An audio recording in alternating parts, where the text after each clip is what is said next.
Just as I make yesterday's video, we get an update in Splatoon 3. I don't know if this was announced a day before or like I didn't even see anything on Twitter, but we got some patch notes here for the next update, or the update that went out today, actually, January 17th.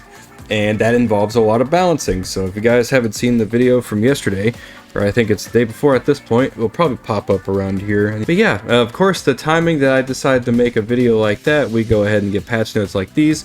And there's a lot interesting stuff going on here. We won't really go over too much because I'm going to give my thoughts and opinions about whatever I think needs it. But we're going to go ahead and look at this here today. So we got a bunch of weapon balances and kit balances, along with, tuning to controls and simple bug fixes and stuff. We do have some bug fixes for Salmon Run, Story Mode, all the modes. So we're chilling there on that department, but we're focused right here, and that is changes to multiplayer. And yeah, there's a lot of change here. All right, so we're going to start from the top. Specifications for some main weapons have changed. So the Aerospray MG, just the Aerospray in general, the size of terrain area inked by falling spray has been increased by about 10%. Okay, so it's going to ink more, so it's going to do better inking, even though it's already been that good already. Interesting. Jet Squelcher, reduced blur when firing on the land by 17%. Reduced blur when firing on the land. I guess that's like the bullet spread. That's weird. Okay. Splattershot Nova, the size of terrain area inked by shots has been increased by about 19%. So ink coverage was increased. Well, that's good, because Splattershot needs to definitely ink more. Dynamo Roller, damage rate reduction caused by distance has been adjusted. You can now cause 50 damage or 100 damage from farther away, or 50 damage to 100 damage from farther away than before. Okay. Curious to see how that plays out. Big Swig Roller. The minimum damage from horizontal slashes has increased from 30 to 35. Okay, so minimum damage. So okay, so it's damage all around has been buffed. So probably that's pretty much around 3 or 4 slashes. Okay. Bamboozler, reduced ink consumption by 17%. So that's okay. So it uses less ink, meaning that you should be able to fire at least one more shot with that. Nautilus 47, increased firing duration by about 15%. Okay, wow. So Nautilus can shoot for a longer duration of time. Interesting change. A Sloshing Machine, increased ink consumption by 10%. Oh boy, I think that makes it to where you can do one less shot, one or two less shots. Oh wow, that's crazy. That's a good nerf for that. There's not really a nerf for the other weapons so far. The Splash-O-Matic. Specifications for some sub weapons have changed, and we only see the angle shooter here, and that's damage has been increased from 30 to 35. Okay. Radius of ink coverage when striking terrain or opponents has been roughly doubled. Okay, so angle shooter can do more damage, so probably one less angle shooter to get a kill with just those. Interesting. So I guess like the finishing blow can now be a little bit easier to achieve with 35.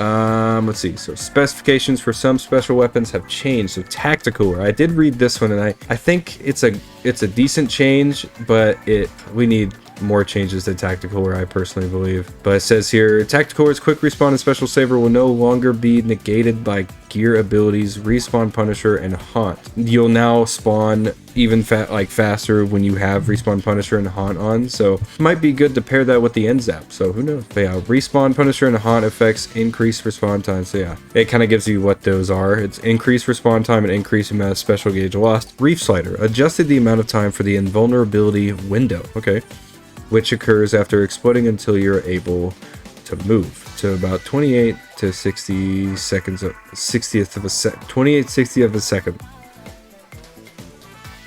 Okay, a little bit harder to time the shot. That's interesting. Triple Inkstrike, increase the radius of the area damage by 10%, increased damage inflicted by 50%. Holy smokes, Triple Inkstrike's gonna be really good now. There's no way that won't be. Wow. Throw a wrench in the mix there. Okay. And then Crab Tank. Shorten the duration of the Crab Tank when not using the special power-up gear ability from about 9 seconds to about 8 seconds. Okay. It'll be out for 8 seconds instead of the 9. Okay. Increase the extension rate of the duration of the crab tank when using the special power-up gear ability. Okay. As a result of these changes, the duration of the crab tank when maximizing use of the special power-up gear ability remains the same as before. So now you need those gear abilities to be able to do what you did with the crab tank. So that's interesting. Okay, so the next listing here is points required for some weapon specials have been changed. Okay, so they changed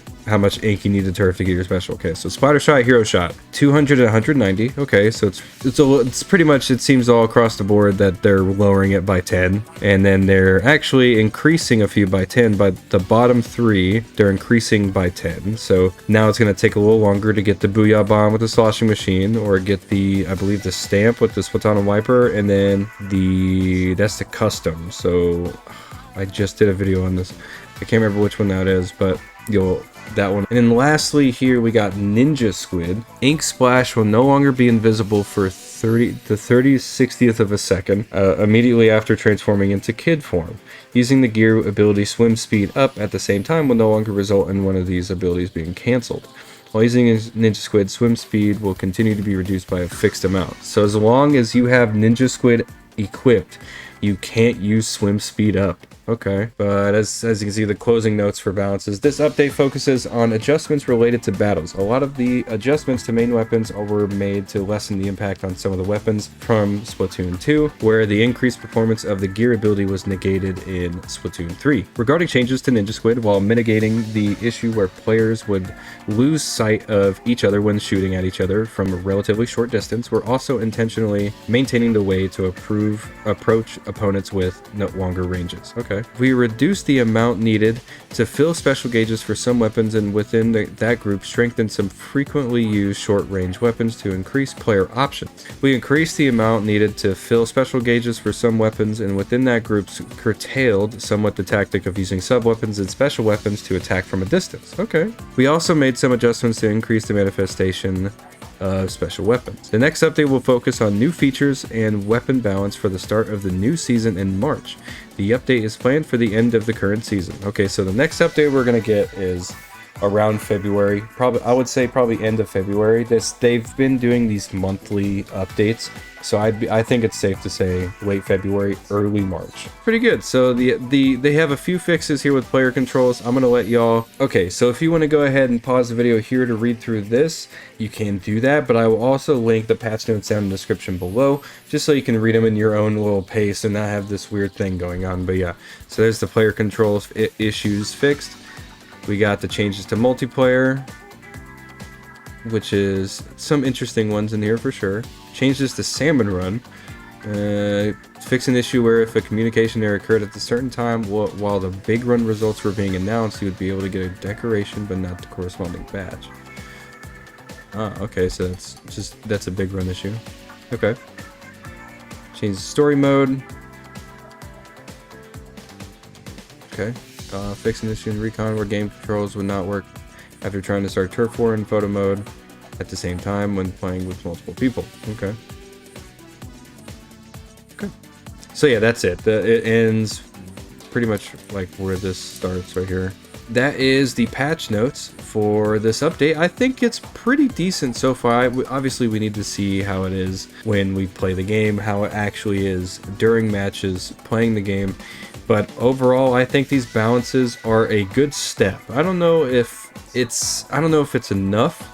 We'll have to see, of course, but I think it's a fantastic step because Splattershot Nova needed a buff, and so did the Big Swig. I heard really bad things about the Big Swig roller, so that definitely needs a buff, and honestly, I can try out the Splattershot Nova again and see how it does. So I'm excited to give these little changes a go, but we'll see. Anyways, thank you everybody so much for watching. I hope you did enjoy this video. If you did, make sure to leave a like. Make sure to subscribe if you're brand new to the channel, and let me know what do you think of these patch notes. Were they the best ones? Were they good? Were they bad? I'm curious, but I think they're good. I don't think they're the best, but they're definitely pretty good. So I'll see you guys in the next video. I love you all. Have an absolutely fantastic day.